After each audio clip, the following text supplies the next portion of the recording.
రీతిగా పాడిపేట గ్రామంలో శేషాద్రినగర్ క్వార్టర్స్లో ఏర్పాటు చేసిన ఈ కుడికలు బట్టి మీకు వందనాలు. ఈరోజు రేపు జరగవలసి ఉండగా మీ దాసుడు దైవజనులు ఎహెస్కేల్ని మీరు మమ్మల్ని తీసుకుని వచ్చారు.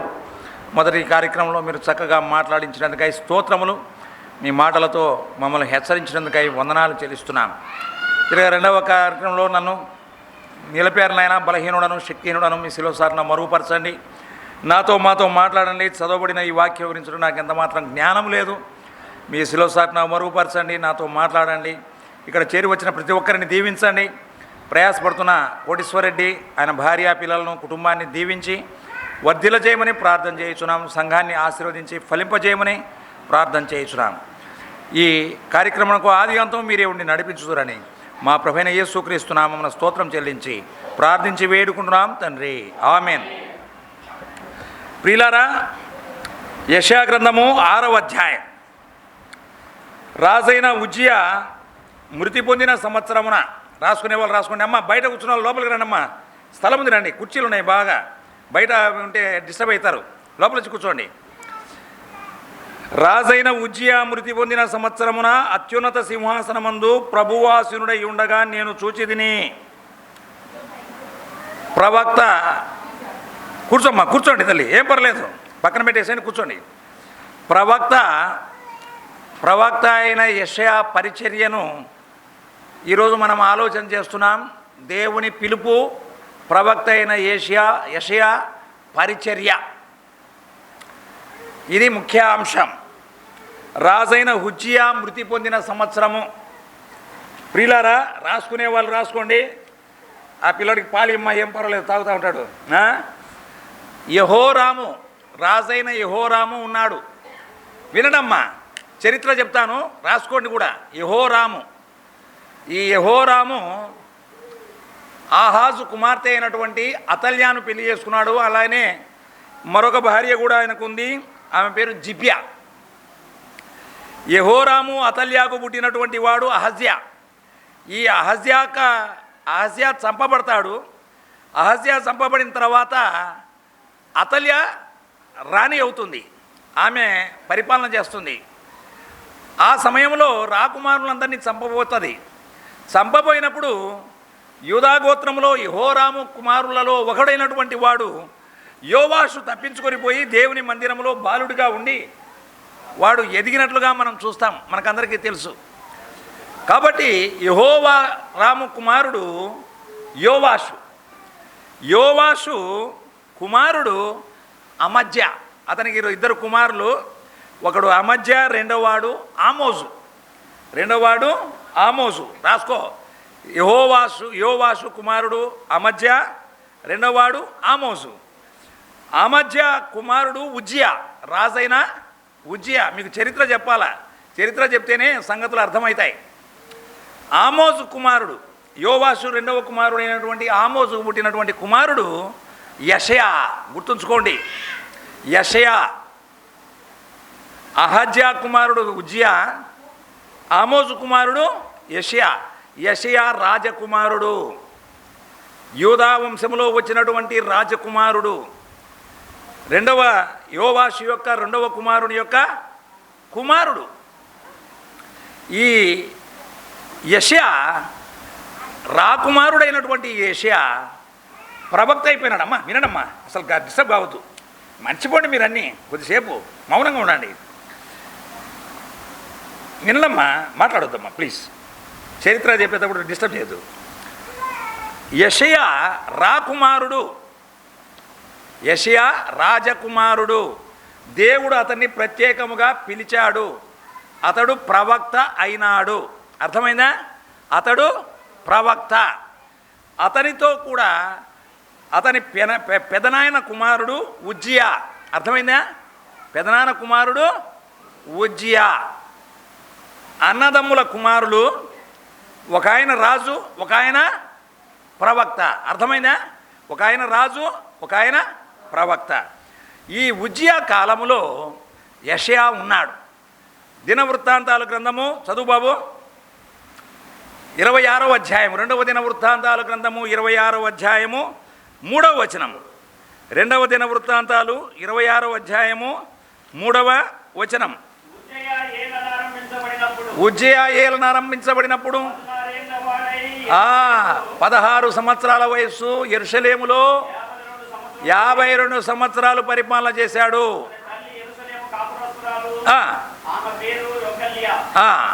చాలు చాలు చాలు.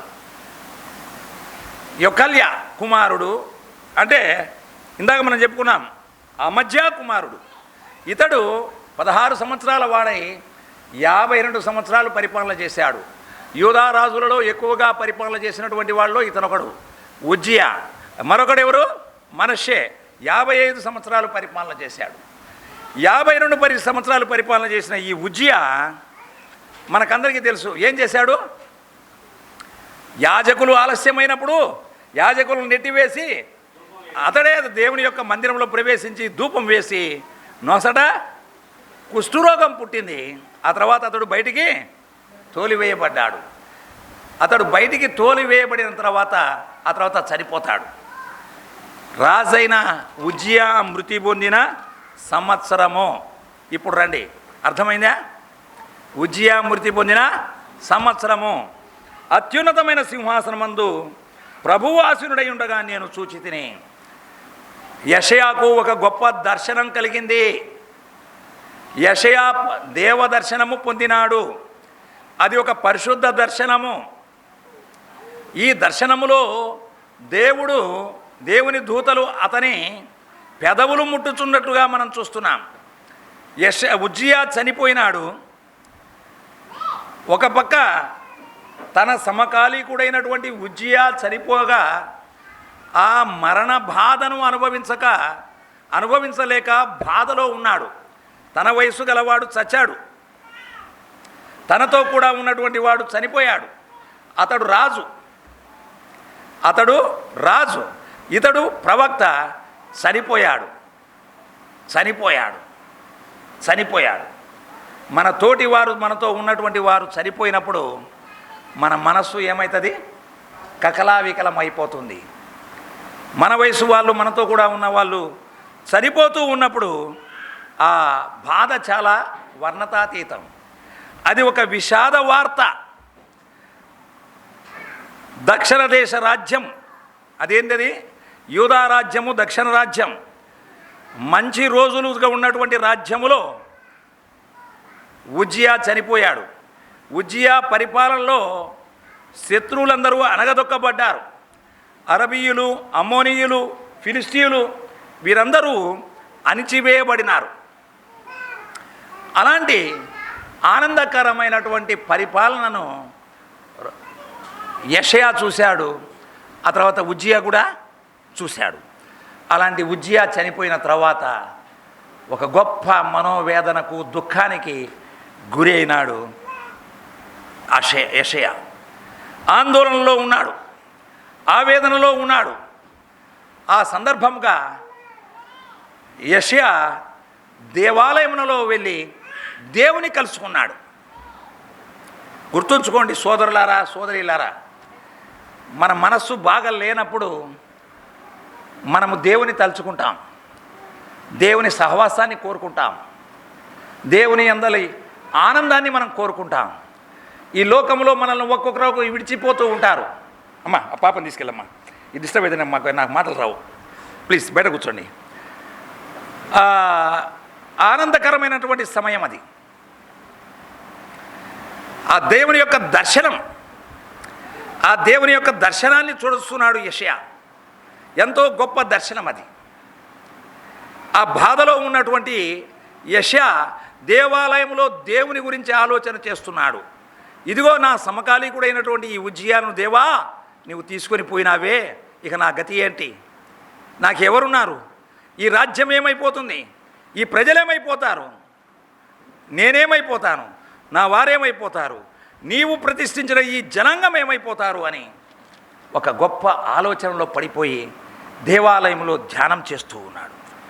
దేవాలయంలో ఉన్నప్పుడు దేవుడు అతనిని కలుసుకున్నాడు. నీకు కష్టం వచ్చిందా? నీకు దుఃఖం వచ్చిందా?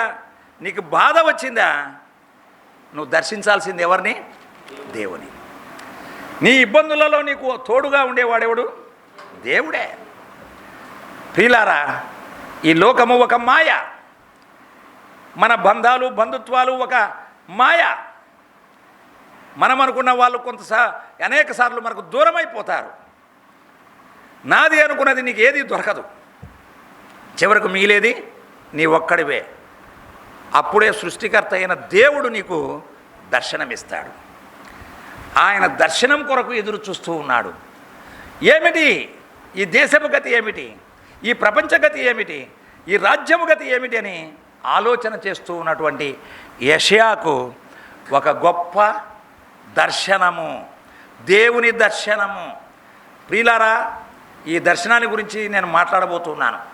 అయ్యా, కీర్తనల గ్రంథము 29వ అధ్యాయం 29:9 కీర్తనల గ్రంథము 29:9. యెహోవా స్వరము చదువు తర్వాత ఈ మాట వినండి. ఆయన ఆలయంలోనున్నవన్నీ ఆయనకే ప్రభావము అనుచున్నవి. ఆయన ఆలయంలో ఉన్నాడు. ఆయన ఆలయంలో ఉండే ప్రతి గోడ, ప్రతి స్తంభము, ప్రతి లైటు, ఏదైనా సరే ఆయనకే మహిమ, ఘనత, ప్రభావములు కలిగించుకోవాలి. ప్రియులారా, ఆయన ఆలయంలో ఆనందం ఉంది, ఆయన ఆలయంలో దర్శనం ఉంది. ఆ దర్శనంలో మనం దేవుని చూస్తాం. యెషయా దేవుని చూస్తున్నాడు. ఉజ్జియా చనిపోయాడు. ఉజ్జియానే కాదు, ప్రపంచ చరిత్రలో ఒక రాజు తర్వాత మరొక రాజు చనిపోతున్నారు. ప్రధానులు చనిపోతున్నారు, అధ్యక్షులు చనిపోతున్నారు, రాజ్యాలు కూలిపోతున్నాయి, కొత్త రాజ్యాలు పుట్టుకొస్తున్నాయి, కొత్త రాజులు పుట్టుకొస్తున్నారు. మారని దేవుడు మాత్రము ఆయన మారని దేవుడుగానే ఉన్నాడు. ఉజ్జియా సింహాసనం లేదు ఇప్పుడు, అసలు ఉజ్జియానే లేడు. ఉజ్జియా తర్వాత ఆయన కుమారుడు యోతాము ఎక్కాడు. అయితే ప్రియులారా, గమనించండి, ఇక్కడ మనం చూసినట్లయితే మానవులు పుడుతున్నారు, చనిపోతున్నారు. ఈ రోజున్న వాళ్ళు రేపు ఉండరు, గ్యారెంటీగా ఉండరు. అయితే నిత్యము నిలిచేవాడు దేవుడు సజీవుడు. ఆదామును సృష్టించినది మొదలుకొని మానవునికి ఎరుకపరిచినటువంటి వాడు, దేవుడనేవాడు ఉన్నాడని మానవునికి తెలియజేసినటువంటి వాడు. ఫస్ట్ ఆదాము ఎరిగాడు మా దేవుడు ఉన్నాడు అని, ఎందుకంటే సృష్టించిన వాడు ఆయన ముందర ఉన్నాడు కనుక. ఆదాము చూసిన దేవుడు ఈ లోక అనంతము వరకు కూడా ఆయన అలాగనే ఉంటాడు. దేవుడు సార్వభౌముడు. గుర్తుంచుకోండి, సజీవ దేవుని యొక్క ప్రత్యక్షాన్ని యెషయా ఇక్కడ చూస్తూ ఉన్నాడు. ఆ దర్శనమే ఏమిటది? రాజైన ఉజ్జియా మృతి పొందిన సంవత్సరమున అత్యున్నతమైన సింహాసనమందు ప్రభువు ఆసీనుడై ఉండగా నేను చూచి తిని. గుర్తుంచుకోండి, ఎన్నో సింహాసనాలు ఉన్నాయి, పోతూ ఉన్నాయి. సొలొమోను దంతపు సింహాసనం చేయించుకున్నాడు, తెలుసా?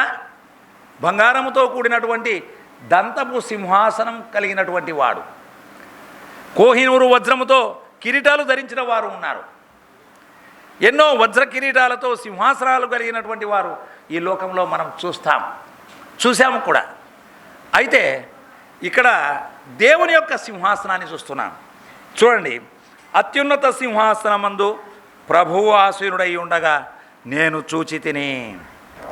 ఆ తర్వాత ఉంది, ఆయన చొక్కాయి అంచులు దేవాలయమును నిండుకొని ఉండెను. దేవుని కన్నులారా చూచుచున్నాడు. ఎక్కడున్నాడు దేవుడు? ఆలయము పైన కనపడుతూ ఉన్నాడు. ఆలయము పైన దేవుడు ఉన్నాడు. ఆయన చొక్కాయి అంచులు దేవాలయములో తాకుతూ ఉన్నాయి. అత్యున్నతమైనటువంటి దేవుని యొక్క దర్శనాన్ని యెషయా పొందాడు. ప్రతి ఒక్కరు కోరుకునేది ఏంటిది? మాకు దేవుని కనపరచు. యోహాను సువార్త 14వ అధ్యాయంలో ఫిలిప్పు ఏమన్నాడు? చదవద్దులే, నేను నోటితో చెప్తాను. ఫిలిప్పు ఏమన్నాడు? ప్రభువా, మాకు తండ్రిని కనపరచు, మాకు అదే భాగ్యం అన్నాడు. ప్రతి ఒక్కరూ ఎదురు చూసేది, ఎవరినైనా వాదిస్తే ఏమంటారు? మాకు దేవుని చూపి అంటారు, అంతే కదా? దేవుని చూపి అంటారు. ప్రభు అన్నాడు, నన్ను చూచిన వాడు తండ్రిని చూచి ఉన్నాడు. ప్రభు అయిన యేసుక్రీస్తు మానవాకారంలో, దేవుడే మానవాకారంలో దిగి వచ్చినాడు. మనమందరము కన్నులతో ఆయనను చూడడానికి, దేవుని దర్శనము పొందడానికి అవకాశం కల్పించాడు. పాత నిబంధన కాలంలో అత్యున్నత సింహాసనం మీద ఆసీనుడైన దేవుని దర్శనము కొంతమందికి మాత్రమే కలిగింది, అందరికీ కలగలేదు. ప్రియులారా, చదువయ్యా 2వ వచనం. ఆయనకు పైగా నా బైబిల్లో నాది పాత బైబిలు, దేవదూతలు నిలిచి ఉండిరి అని ఉంది. శరాపులు, దేవదూతలు అందరూ ఒకటే. బైబిల్లో 2 ముఖ్యమైనటువంటి తెగలు కలిగినటువంటి వారు ఉన్నారు, శరాపులు, కెరూబులు. యేస్కేలు గ్రంథము 10వ అధ్యాయము 3వ వచనం చదువు బాబు. 10:3. యేస్కేలు గ్రంథము 10వ అధ్యాయము 3వ వచనంలో చదువు. 10:3.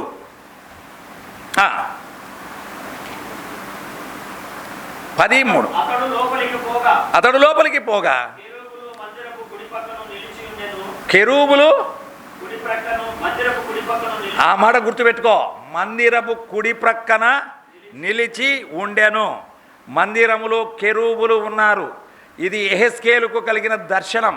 పరలోకములో ఉన్న దేవుని యొక్క దర్శనాన్ని మానవ స్వరూపి అయినటువంటి యెహెజ్కేలు, వినడమ్మా, విను తల్లి, విను, ఏం ఆలోచన చేస్తావు, విను. పరలోకములో ఉన్న దేవుని యొక్క దర్శనాన్ని భూమి మీద నుండి యెహెజ్కేలు దేవుని దర్శనాన్ని చూస్తూ ఉన్నాడు. ఆ దేవుని దర్శనంలో మందిరమునకు కుడి ప్రక్కన ఎవరు ఉన్నారు? కెరూబులు ఉన్నారు. చదువయ్యా,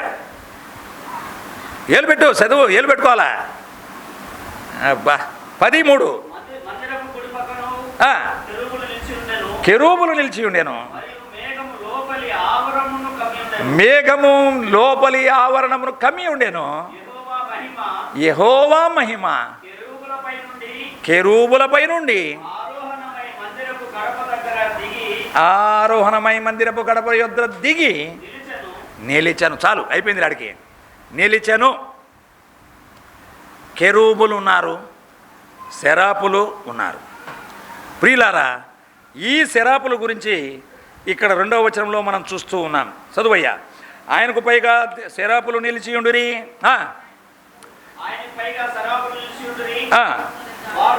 ఒక్కొక్కరికి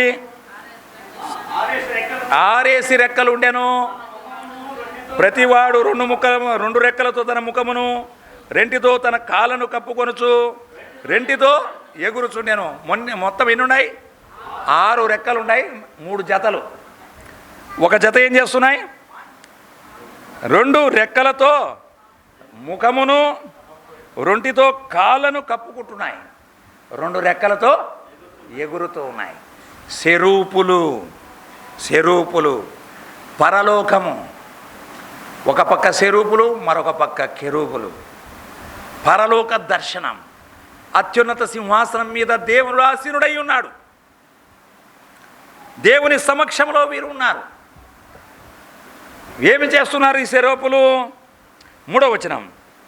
ఎగురుచు ఏం చేస్తున్నారు? వారు యెహోవా పరిశుద్ధుడు, పరిశుద్ధుడు అని ప్రతి చోట ఈ పరిశుద్ధుడు అనే మాట 3 సార్లు ఉంటుంది.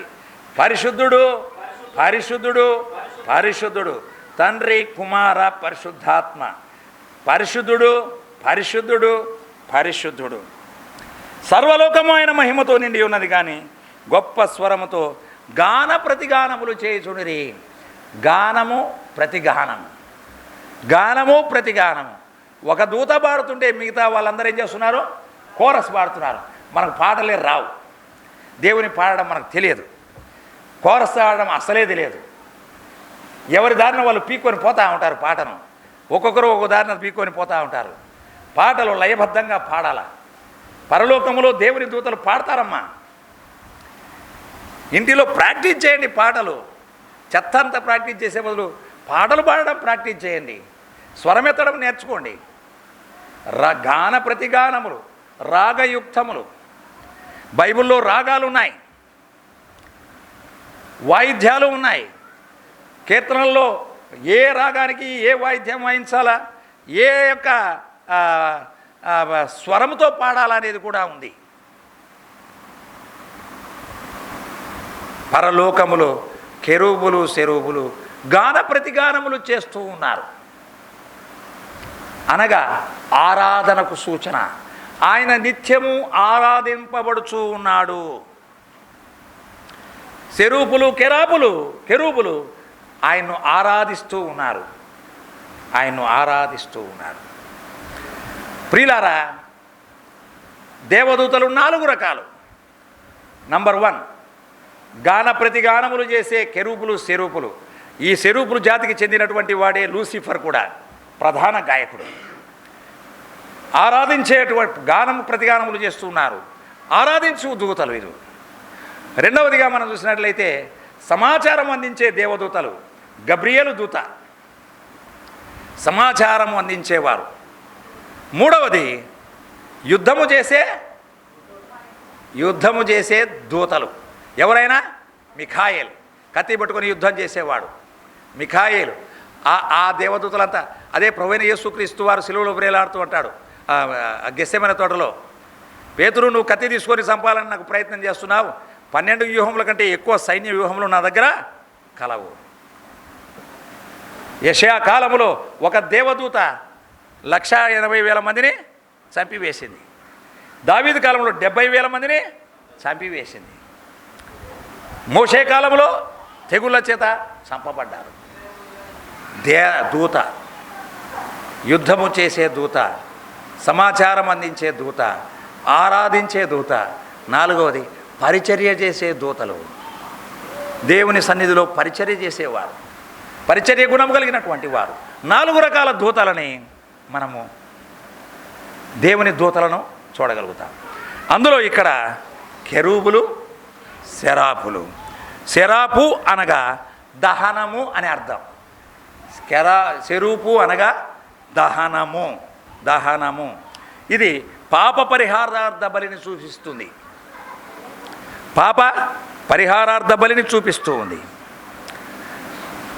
పాపమును పసిగట్టేటువంటి గుణము కలిగినటువంటిది ఇది.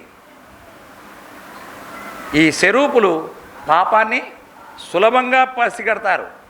ఇక్కడ పాపముంది అని చెప్పగలిగినటువంటి బలమైన జీవులు ఈ శరాపులు. ఇక కెరూబులు చూసినట్లయితే దేవుని పరిశుద్ధతను ప్రకటించేటివి కెరూబులు. సాత్విక జీవులు వీరు. యెహెజ్కేలు గ్రంథంలో ఇందాక మనం చదువుకున్నాం. కెరూబులు శరూపులు కనిపిస్తారు. యెషయాపై పైన ఉన్నటువంటి ఆ దర్శనాన్ని చూచాడు. దేవుడు మహోన్నతుడు, పాపమును సహించేవాడు కాదు, పాపమును పరిహరించువాడు. దేవుని పరిశుద్ధత, ఆయన నీతి చాలా చాలా ప్రాముఖ్యమైనటువంటివిగా చెప్పబడుచు ఉన్నవి. అందుకనే ఆ దైవ దర్శనము పొందినటువంటి ఆ సన్నిధిని చూశాడు యెషయా. అయితే ప్రియులారా, ఈనాడు మనకు కూడా దేవుని యొక్క సహవాసము, దేవుని యొక్క సాన్నిధ్యము ఉంది. అది మన ప్రభు అయిన యేసుక్రీస్తు ద్వారా మనం భూమి మీద పొంది ఉన్నాం. ఎట్లనగా యోహాను సువార్త 14:6, నేనే మార్గమును సత్యమును జీవమునై ఉన్నాను, నా ద్వారా తప్ప ఎవడును తండ్రి యొద్దకు రాలేడు. యెషయా నేరుగా దేవుని దర్శనాన్ని చూస్తున్నాడు. కానీ అంత్యకాలంలో ఉన్న మనకి దర్శనం కావాలంటే ఏం కావాలా? ప్రభువైన యేసుక్రీస్తునందు విశ్వాసం ఉంచాలా. సోదరుడా సోదరి వింటున్న ప్రతి ఒక్కరూ, దేవుని దర్శనం మీకు కావాలంటే ప్రభువైన యేసుక్రీస్తు ద్వారానే దొరుకుతుంది. మరొక దర్శనము దొరకదు. దేవుని యొక్క దివ్య దర్శనము ఆయన ద్వారానే. ఆయన ద్వారానే మనం ప్రవేశం పొందుతాం. ఇప్పుడు రా 6వ వచనానికి. 5వ వచనం. నేను ఈ యొక్క దేవ దర్శనం ఏలు పట్టుకోనుడు ఒక్కొక్క మాట మాట్లాడతా. ఈ యొక్క దేవ దర్శనాన్ని చూశాడు ఎవరు? యెషయా. ఈ యొక్క దర్శనము చూసిన తర్వాత ఆయనకేమైంది? తన స్థితి ఏంటో తనకు అర్థమైపోయింది. ప్రియులారా, ఒక దేవుని చూసినప్పుడే, దేవాలయంలోకి వచ్చినప్పుడే మన బతుకంతా మనకు అర్థమవుతుంది. అవునా? రోడ్డు మీద పని చేసేటప్పుడు మనం ఏం చేస్తున్నామో మనకు తెలియదు. మందిరానికి వచ్చినప్పుడు మన పాపాలన్నీ గుర్తుకొస్తాయి. మరి కొంతమందికి మంచం మీద రాత్రి పడుకున్నప్పుడు ఉదయం నుంచి సాయంకాలం దాకా ఏం చేసినామో అవన్నీ గుర్తుకొస్తాయా? గుర్తుకొస్తాయా రావా? దేవుడు మనకు ఆ యొక్క కాన్షియస్నెస్ ఇచ్చాడు. అంటే ఆలోచించే, అవగాహన చేసుకునే శక్తిని ఇచ్చాడు. అంటే మనకు మంచి తెలుసు, చెడు కూడా తెలుసా లేదా? ఏమండి, మంచి చెడు రెండు తెలుసా లేదా? అమ్మయ్య చాలు. తెలిసి కూడా మనం ఏం చేస్తాము? చెడు చేస్తాం. అది ఒక మన నైజం. అది దేవుడు ఆదాము మనకి ఇచ్చిన హక్కు. అది అంతే కదా? ఆదాము మనకి ఇచ్చిపోయినాడు హక్కు. ఏమని? ఏం కాదు పో అన్నాడు. ఏం కాదు పో అనే లోపల మనం పనికిమాలిన పనులన్నీ చేస్తాము. ఒక పక్క దేవుడు పెట్టిన ఆత్మ మనలో ఉంది. అదేం చేస్తుంది? రాత్రిపూట పడుకున్నప్పుడు పనికిమాలినోడా, ఇలాంటి పనికిమాలిన పని చేసావా, నీ బతుకు తగలయ్యాటది. ఎందుకు బతకాలా నువ్వు? ఇలాంటి పనులా నువ్వు చేసేది? ఇలాంటి పనులా నువ్వు చేసేది? చేయొచ్చునా అసలుకి నువ్వు? ఇలాంటి పనులు చేయకూడదే. ప్రియులారా, అన్నీ తెలిసిన మనము తెలిసి మనము క్రీస్తును ద్వేషించి, చెడును ఎక్కువగా ప్రేమించి, మంచిని అనగద్రొక్కి మనమందరము నరకానికి పోతున్నాం. అయితే పాపులను రక్షించడం క్రీస్తు యేసు ఈ లోకానికి వచ్చెను. ఇప్పుడు యెషయా అంటున్నాడు, చదువు బాబు. ఆ సెరూపులను చూశాడు. ఆ సెరూపులు ఏమని పాడుతున్నారు? పరిశుద్ధుడు, పరిశుద్ధుడు, పరిశుద్ధుడు. ఇప్పుడు దాకా మన సోదరుడు పరిశుద్ధత గురించే చెప్పాడు. ఎందుకో లింక్ అయిపోయినాయి మా ప్రసంగాలు రెండు. దేవుడే లింక్ చేశాడు. పరిశుద్ధతను గురించే. పరిశుద్ధత, పరిశుద్ధత. దేవుడు పరిశుద్ధుడమ్మా, మచ్చలేని వాడమ్మా. నువ్వు వెతికినా దొరకదమ్మా మచ్చలు. పక్కన ఉన్న కెరూబులు ఆయన్ను పరిశుద్ధుడు, పరిశుద్ధుడు, పరిశుద్ధుడు అని పిలుస్తున్నారు. అంటే మనము పరిశుద్ధులము కాము అని చెప్తున్నాడు. ఆ మాటలు మాట్లాడుతూ ఉన్నప్పుడు యెషయాకి ఏం కలిగింది? దర్శనం కాదు, మైండ్లో ఒక వెలుగు వెలిగింది. అప్పుడు దేవుడు పరిశుద్ధుడు. మరి నా గతి ఏంటి? సెరూపులకే పరిశుద్ధులు, కెరూబులు పరిశుద్ధులు. దేవుని మందిరము పరిశుద్ధతతో నింపబడి ఉంది, దేవుని మహిమతో నింపబడి ఉంది. మరి నా స్థితి ఏంటి? అప్పుడు ఆలోచన చేశాడు. ఆలోచన చేస్తే అతనికి ఏం జరిగింది? అయ్యో, నేను అపవిత్రమైన పెదవులు గలవాడను. ఈ పెదవులు ఎలాంటి అట? అపవిత్రమైన పెదవులు గలవాడను. అంతేకాదు, ఏమన్నాడయ్యా? అపవిత్రమైన పెదవులు గల జనుల మధ్యను నేను నివసించుచున్నాను. నేను అపవిత్రమైన పెదవులు గలవాను. నా చుట్టూ కూడా ఉండే వాళ్ళందరి పెదవులు కూడా పవిత్రమైనవి కావు. మన పెదవులు పవిత్రమైనవి కావు. అపవిత్రమైన పెదవుల గల జనుల మధ్య అది మన బతుకు. అది ఒకవేళ నేను పరిశుద్ధుడని నువ్వు చెప్పుకున్నా కానీ పక్కవాడు నీకేం పూస్తాడు? తారు పూసి పెడతాడు. కిరసనాయలు, తారు అంతా పూసి పెడతాడు. ఆ దెబ్బతో నీకేమవుతుంది? నువ్వు కూడా కంపు కొడతావు. ఈ భూమి మీద మనకు సువాసనే రాదు. అంతేకాదు, ఏమంటున్నాడయ్యా? చదువు. అది గుర్తుంచుకోండి. అపవిత్రమైన పెదవులు, అపవిత్రమైన జీవితము, అపవిత్రమైన జనుల సహవాసము